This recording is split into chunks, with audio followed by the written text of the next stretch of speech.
treaba, să spunem,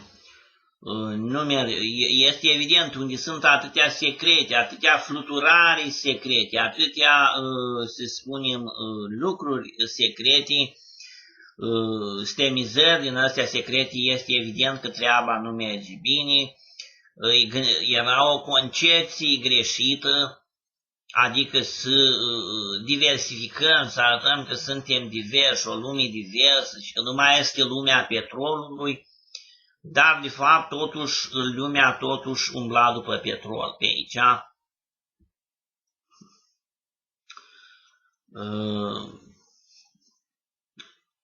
Asta se observă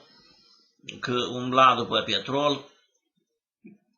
prin diferite văi, prin diferite văioage,